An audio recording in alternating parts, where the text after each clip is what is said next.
Hello and welcome to the She Reads Romance Books podcast, the ultimate show for romance book lovers looking for the best books worth reading. I'm your host, Leslie Murphy, and in each short episode, I share my favorite book list of recommendations so you know exactly what to add to your must-read list. Join me as I explore the romance genre and have fun collecting book boyfriends along the way, because life is better with a love story.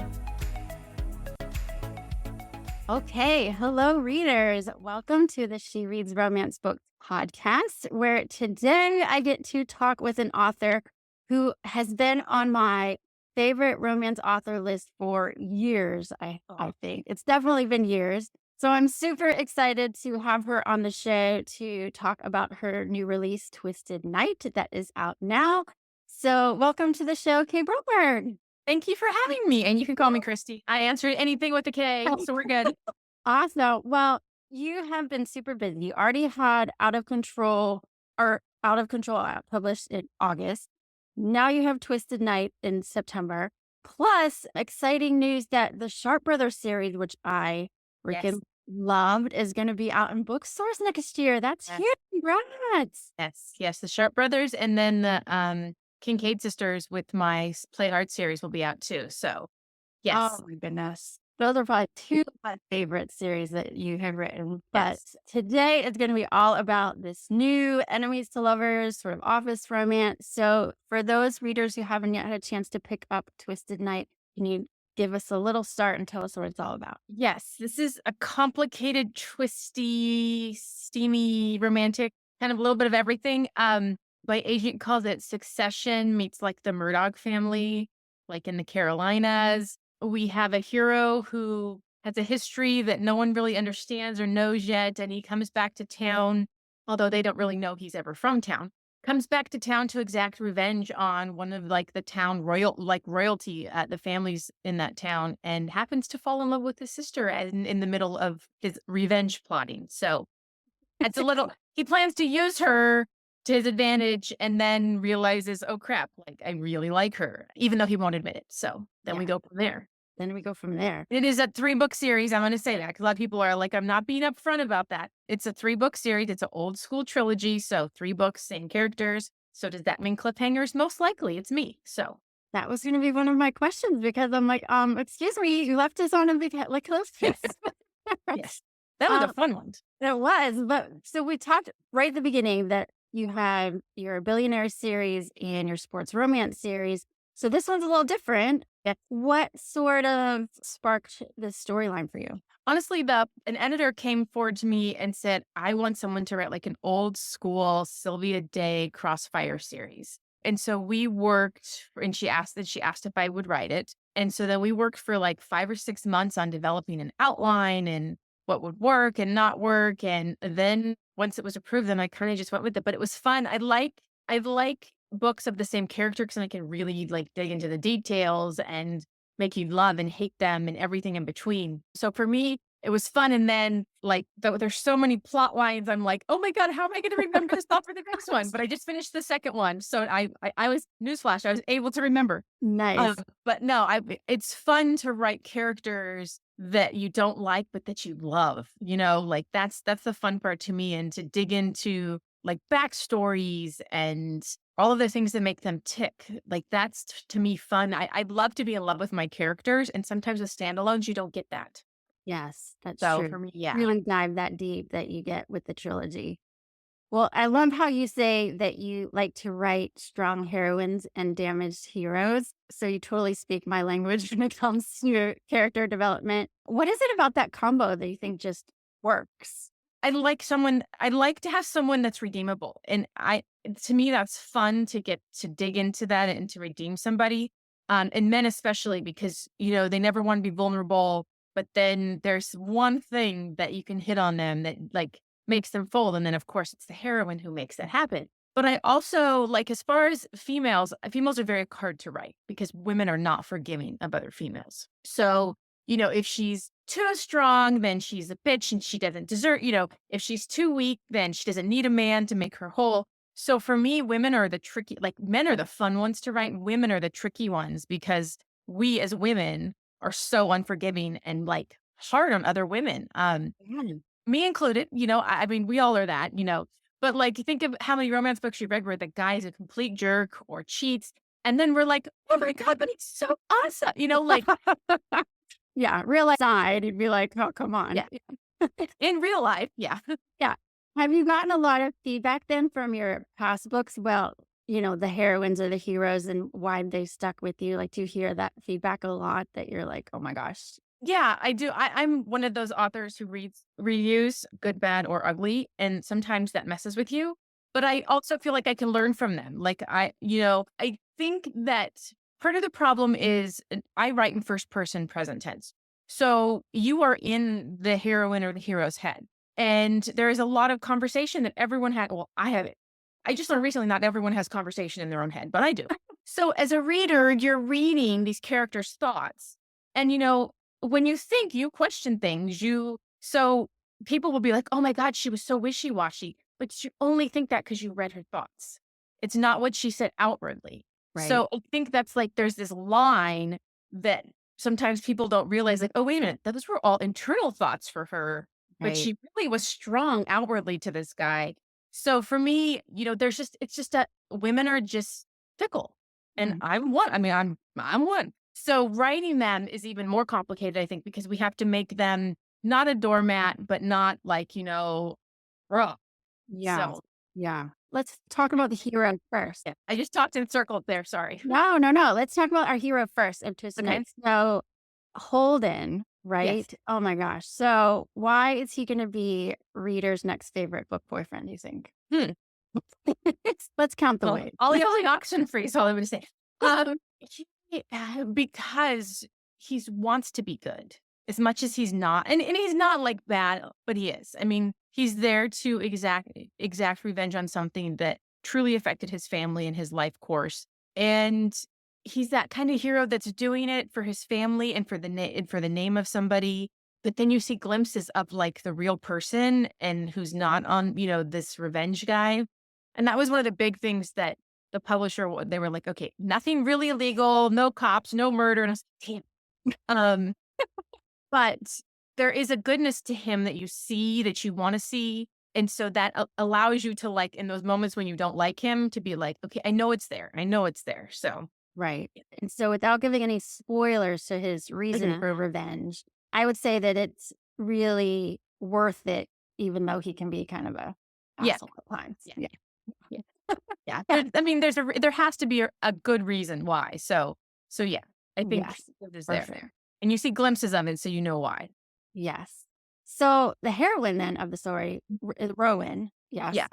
She's this woman fighting her family expectations, right? In this Southern society expectations of what a woman from a wealthy, Yes. well-known family should be, which should not be running her family's company, which she Correct. wants to do. So, and I was very irate for her, right? But what made you want to create that backstory for her?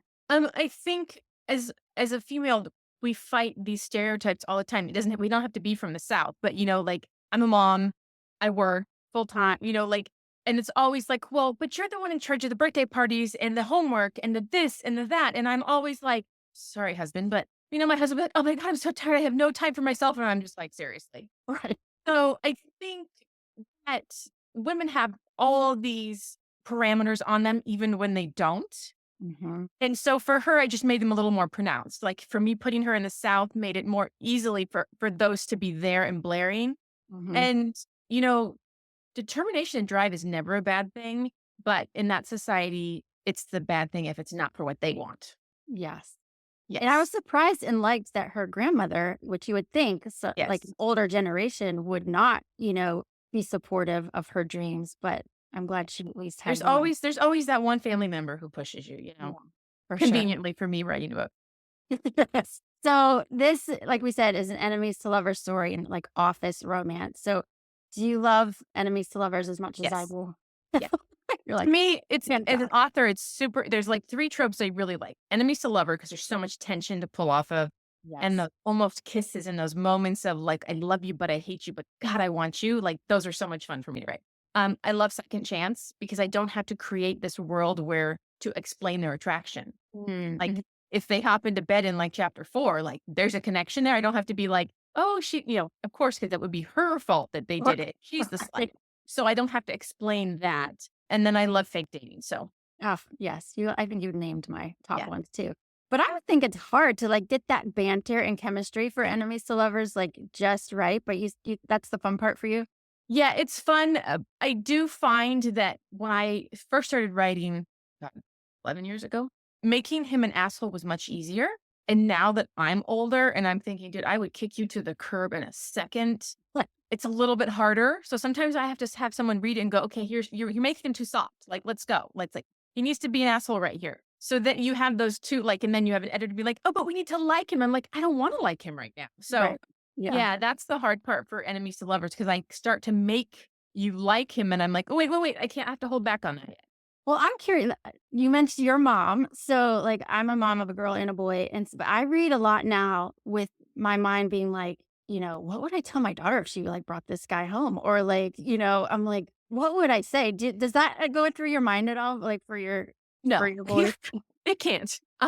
No, I think I've been doing this so long that it's like, I'm past that part. Like when I first started, I probably did. Yeah. But to me, it's what's the easiest path from start to end where I can create that tension and that just enough angst and just enough drama. Like my son, when he was younger, he would be like, because now my kids are 18, 16, and 15. So they're older. But it used to be like, Mom, there's a picture of a guy here. This is a good book cover for you. I'm like, oh my God, you're 10. No, we don't need to talk about that. But they're like so embarrassed by what I do. They don't even talk about it. So we're good. Are they really? Oh my God, that's hilarious. Mom, teachers makes comments. And I'm like, they're like, wow. can you get a copy of your mom's latest for me, please? Like, all the way. Yeah. Well, I love both of them. Do you have a favorite scene between the two of them yes. from this book? Yeah. The server room. Yes. I'm not going to explain what happens, but it is a total girl power moment where it is like, don't steal my thunder or I'm going to show you why. Yes, I do. I love that one. I mean, I have a lot, but there's something about writing that was just like in a romance novel. Like, yeah, you get it, girl. You absolutely get it. Great pick. I'd also say I loved when he went back to his neighborhood. That was really cool too. Leo, yeah, that was not originally in the book.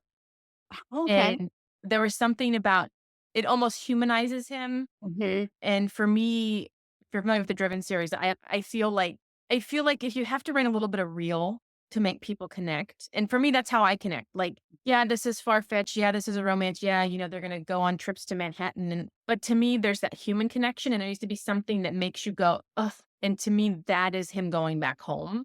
For sure. And just seeing where he came from and not wanting to be involved with this kid that he meets, but then not being able to pull himself away from it. Yeah. So you'll see more of Leo in the next book. Oh, good. Yay. I loved that part. So in addition, I'm sure enjoying writing those two main characters and even Leo as a side character, there were a couple characters that you're meant to not like, and I did not like them. It's really fun too. Like Chad, my gosh. They're equally fun, but in this book, you don't really know if good is bad and bad is good. Mm-hmm. That's true. There's a couple characters that may just not end up being good or bad that you expect them to be. Ooh, okay. Okay. Like, how do I say that? Yeah, I think they're fun. And then, because I don't have to put the brakes on and I don't have to be like, oh, I have to make you like them. Because you don't have to. So that's fun for me. Yeah. So, okay, 3 books. It's not going to be a duet because I wasn't sure. Yeah, 3 books. So what's your process like? Do you then plot it all 3 out, or do you just sort of get the beginnings going and then see what happens? Or on this one, I have a general idea. Like, honestly, originally to me, it was a duet, and the publisher's like, no, we really want 3 books. And so then I was like, okay, I hate when second books are fluff. So for me, it was like I really needed to dig down and make sure. And I think that's why Leo came in and The Sanctuary came in, so that I could make sure I have enough different plot threads so that things keep going versus like, oh, this book there in the middle book is like, oh, yeah, it's not all sunshine and roses, believe me. So I started with the rough outline, and then there was a 1.5 years between writing the first book and having to write the second book. So then I was really lost. Yeah. So I took a long time. Like, if you'll actually see right there is like my plot board for book 2. Oh my God, that's awesome. And then behind it's book 3. So I literally had like 100 pieces of paper from all these notes I've taken over like the last 3 years. And I put them on stickies and I started like playing around them. So book one, I had an idea like where I was going, but then now I know where book 2 and 3, I just finished book 2. So now I know where book 3 is. So I'm good now, but it took a Perfect. while to figure it out. Yeah. So how long do we have to wait till for the next two? The next one's next year. And then I'm not sure when the third one is. I mean, clearly it's going to be after that, but I think it was like 8 to 10 month increments. I'm not sure, but they might push it. I'm not sure on the, Gotcha. it Well, depends how it does.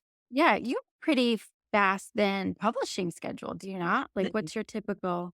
Yeah, I mean, this is the first time I've done traditional in a while. So traditional, I think the original plan was 8 months or 10 months. And then this book, Twisted Night, was supposed to come out later this year, but then they pushed it forward. And I was like, in my contract, it's like, I can't self-publish 2 months between that. But then I was like, I've already like set up out of control in August. Like I can't yank it. So then they were very generous. And they were like, okay, you can keep that book. We'll just publish at the end of September and then we'll figure it out next year. So I was like, okay. So Nice. Nice. Is it quite like a totally different world, like self-publishing and yeah, very I, different. I can only imagine. Yeah. Has a lot changed in the 11, 13 years that you've been in this business? Yeah. Yeah, the market's definitely more flooded. I mean, it's way more flooded, and that's not bad. I mean, that's great because there's a lot of great authors, but it's also bad because there's a lot of great authors who aren't seen. There's a lot of shock value that's written into books nowadays to get the TikToks, and sometimes that overshadows, I think, newer authors who are phenomenal that aren't getting visibility because they're not playing into that. Mm. You know, we all say it's a sprint or it's a marathon, not a sprint, but sometimes people that sprint get the play. So I feel like I always say if I had come into it right now, I don't think I would have had the success that I've had because there's no guarantee right now. Not that there was back then. No, I get it. Yeah. Um, Traditional is completely different too. Without saying too much, it's just different. Yeah. Editing wise, everything is just, it's these houses are trying to compete with indies authors that can pump books out way faster. And like they've learned somewhat, but like when I published with Penguin, God, 8, 9 years ago, it was, you can't release an indie book for so many months. And I'm like, wait a minute, it's all about momentum. Like, so it just, it's all who you have to have an agent who understands this and who pushes for you to be able to rapid release and release your indie books because it is a momentum thing. There's just a lot of differences. Yeah. Social media is just Well, and you can't just be a writer. Like you have to be now this face on social media like all the time, which I'm like, that and I'm not comfortable with that. no, I'm not either. I I agree. think Yeah. being older, like I'm just like, okay, like who wants to see my face? Why don't you just read my book? Like, but like I'm right there with you. Yes. it's very, I will say there's a switch going back to main publisher, to traditional publishers, because paperbacks are such a huge market right now and they never were before.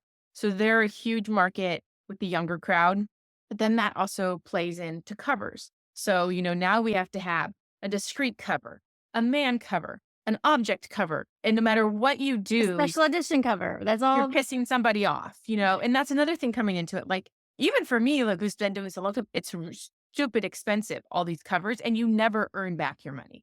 No. So I'm thinking if I was new into this and I'm having to pay for editing and this and that, like I can't afford to like do all these new covers. So the cover game is just needs to chill out a little bit, in my opinion. I mean, I get it. We're business people and we're trying to market to and all the different customers, just like, there's whatever in mainstream, but it is daunting. And, you should see the emails like, oh my God, I will never read you again because you did an illustrated cover. And how dare you? And then it's like, I won't read you because you have men on your covers. And it's like, there's no happy medium. And anyone and everyone can just feel free to share their Yeah. opinion. And to me, it's always like my response is, I appreciate your opinion and I understand where you're coming from. As a business person, we're trying to reach the biggest market we can because we spend months on these books. And, so, you always just try and be diplomatic. I don't do the whole social media post where, someone emailed me and everyone has opinions. Like that's the best part about it because that means people are going to like your books or not like your books, but it's daunting, the cover thing. Yeah. Did you have a say in this one or do they just They do did it? it. Yeah. It's different. Yeah, it's totally different. I'm Well, getting a yeah. lot of it's romantasy, and I'm like, it's not like, or I'm getting a lot of it's romantasy, or how did you not tell me it was a book one, even though the cover says book one on it? So You can't make this stuff up. I was looking at Goodreads and I was like, so many people were upset that it was like a book one. And I'm like, did you see the cover? But I get it. I don't always look at covers. I just want the good stuff inside. But it's really cool that they actually asked you. They're like, we want a trilogy because it has been mostly just standalones lately. That's been sort of the trend. So it's kind of cool to kind of go back to that. And Yeah, and in the trend with standalones, it's because people don't want to invest time. People move on quick right now. It's instant gratification. And so if you don't have it out, they don't expect you to hang on for the next one, which is probably why I agree to do it with the publisher, because I'm thinking they're for the long haul versus I'll just write my standalones on the side. And then I get the benefit of getting to get invested in a story that's so long and detailed and twisty. It's funny how like people are totally fine with that for romantasy, like you said, like 5 books that go on in this world, but yet how it hasn't been as readily until now with this one. So I love it. Yeah.